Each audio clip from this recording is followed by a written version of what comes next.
Në vitin 2005 ne u morëm me problemin e karburanteve për të parë se përse çmimi në tregun me pakicë nuk binte, ndërkohë që çmimi në buz herë ngrihej dhe herë ulej. Në atë kohë ne vëmë re se situata në treg nuk ishte monopol, por ishte oligopol. 4 vjet më vonë situata në tregun e karburanteve paraqitet përsëri e deformuar. Çfarë ka ndodhur? Para disa kohësh qeveria shqiptare kreu privatizimin e armës. Në një reportazh që ne përgatitëm për këtë ngjarje vëmë re se ky privatizim është bërë me elemente të dyshim dhe me shkelje ligjore. Mirë po qeveria nuk u mjaftua vetëm me kaq. Disa kohë më para i miratoi një vendim të Këshillit të Ministrave, i cili jep të drejtë që të shes vetëm kompania Armon naftën D2, e cila sipas vendimit të kësaj qeverie në vitin 2009, pra në janar të vitit 2009, duhet të hiqej nga përdorimi ose nga qarkullimi. Çfarë fshihet pas gjithë kësaj afere? Për gjitha këto më ndiqni. Në vitin 2005, pra tregu i karburanteve në Shqipëri ishte i zotëruar jo nga monopolet, por nga oligopolet. Në atë kohë, në reportazhin që patëm përgatitur, ne vinim në dukje se megjithse çmimet e shitjes me pakicë në pika të ndryshme karburanti kanë filluar që të lëvizin, pra kanë filluar që të kenë një diferencë shumë të vogël, prapse çmimi i karburanteve në Shqipëri vazhdon të jetë shumë i lartë, shumë herë më i lartë sa i vendeve të tjera të rajonit.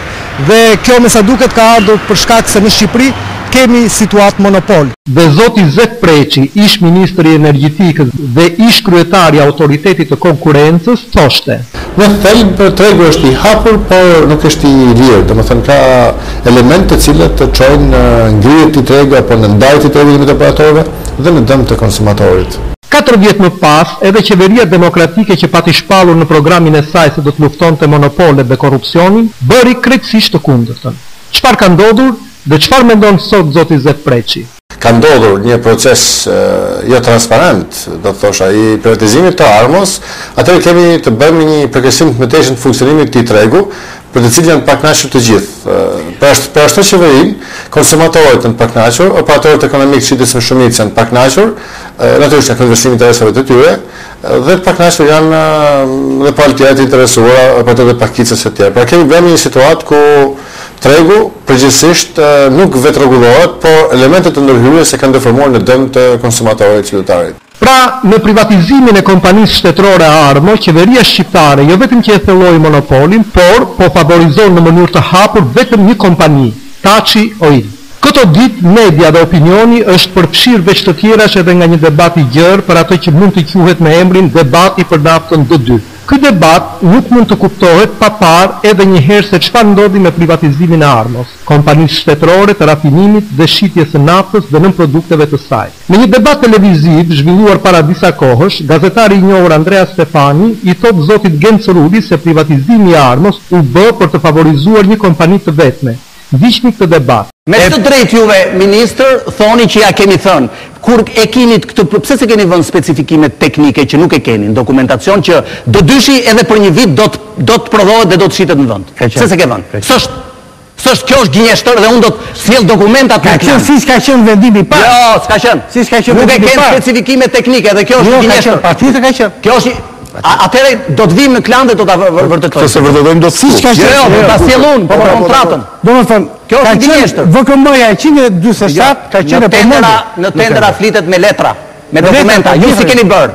Dhe sa kohë që nuk është specifikimet teknike tenderit, ajo nuk është e ditur për pjesëmarrësin tender. Ka sa u lodhë se çai thua ti zoti ministër nga mbrapa pjesëmarrësve, ajo s'më intereson fare mua. Po ti zgjazi as prokurorisë nuk intereson. Jo zoti Ruli, ju nuk thoni të vërtetën. Këto janë specifikimet e tenderit. Kjo është lista e kuadrit ligjor. Këtu përmendet VKM-ja 147 e 21 marsi 2007 dhe më pas specifikohet. Pra, në këtë listë me specifikime zoti Ruli nuk gjendet VKM-ja e 30 korrikut 2008 që lejonte të tregtohej nafta D2 në tregun shqiptar. Zoti Stefani ju pyet pse kjo VKM, pra ajo që e lejon tregtimin e naftës D2 në treg, nuk është përfshirë në listën e specifikimeve. Ju thoni është përfshirë. Jo zoti Ruli, nuk është përfshirë dhe ju për fat keq gënjeni. Shikojeni edhe një herë vetë specifikimet e tenderit për privatizimin e Armos. Ndërsa ne po shtojmë edhe një herë për publikun dhe për zotin Ruli se tenderi ishte i paligjshëm, sepse kompania që dha shifrën më të madhe nuk i plotësonte kriteret e klasifikimit. Ajo nuk kishte as kapacitet për punues dhe vinte kushte. Pagesa prej 128 milion eurosh u bë në muaj nëntor, dhe Taçi e bëri atë në një formë të paqartë. Në opinion është krijuar përshtypja se ai e bëri me kredi, të marrë nga 5 apo 6 banka të ndryshme sipas kësaj skeme që po shihni në ekran. Është krijuar përshtypja se kompania që dha shifrën më të madhe nuk e kishte këtë sasi parash, por e siguroi atë me kredi të ndryshme. Ndërkaq, asaj duhet që të siguronte para sa më shpejt që të shlyen te kredit, sipas opinionit të përgjithshëm. Jetë vërtet kështu? Po si shpjegohet ndihma që po e jep qeveria shqiptare kompanisë Armo për të shitur naftën D2 me vendimet e mëposhtme? Kështu, më 21 mars 2007, qeveria shqiptare merr vendimin që nga data 1 janar 2009 nuk do të lejohet më tregtimi i naftës D2 në treg, dhe të gjitha pikat e shitjes duhet ta reklamojnë dukshëm këtë vendim. Mirëpo, ndodh privatizimi klientelist dhe korruptiv i Armos.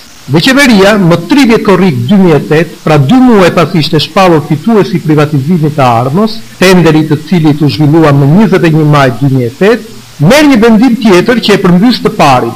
Në këtë vendim thuhet se nga data 1 janar 2010, përmbajtja në lëndën djegëse e squpullit nuk lejohet të kalojë vlerën 350 mg për litër, ose thënë ndryshe, nafta D2 nuk lejohet të tregtohet jo më nga viti 2009, por nga viti 2010. Që ta kuptoj edhe teleshikuesi, nafta D2 është nafta e zakonshme, kurse D1 ajo që quhet super diesel.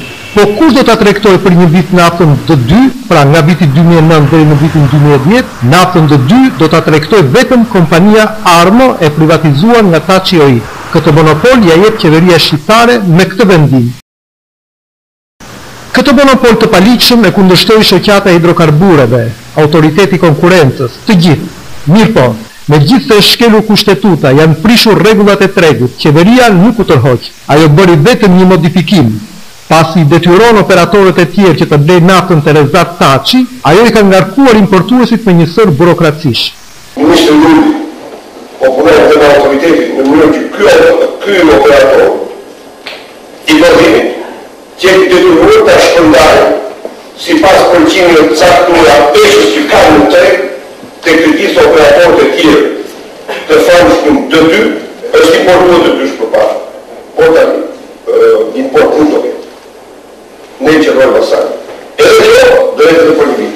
Pra, qeveria shqiptare kërkon me çdo kusht që klienti i saj Taçi të favorizohet me të gjitha mënyrat. Po, le të kthehemi edhe një herë te privatizimi i Armos dhe t'i kujtojmë zotit Ruli dhe zotit Alibali që kanë marrë përsipër të mbrojnë shkeljet ligjore që u bën re me këtë privatizim, se nuk është e vërtetë që Taçi paraqiti ofertën më të lartë. Ai dha vetëm një shifër dhe ishte jashtë kritereve të qeverisë për këtë tender. Këtë e vërteton letra e zotit Alibali që i çon një javë pas përfundimit të tenderit Taçi ose Anika Enterprises.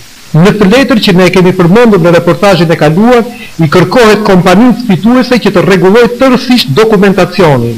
Zoti Alibali pretendon se këtë të drejtë ja jep ligji. Jo, zoti Alibali, ju keni shkelur ligjin, se në të njëjtën datë i çoni letër edhe kompanisë që u rendit e dyta. Mirëpo, siç shihet edhe këtu, ju i kërkoni asaj sqarime rutinë, kurse Taçi i thoni që të heq dorë nga kushtet, pra të rregullojë dokumentacionin. Verifikojeni ju lutem këto dy letra. Prokuroria po heton pas kallëzimit penal që bëri kompania që u shpall e dyta. Shoqata e hidrokarbureve po proteston, ndërsa historitë e korrupsionit në Shqipëri sa vinë e shtohen. Me sa duket qeveria shqiptare është e vendosur që të shkojë deri në fund shkeljeve ligjore që u vënë re në privatizimin e kompanisë Armo.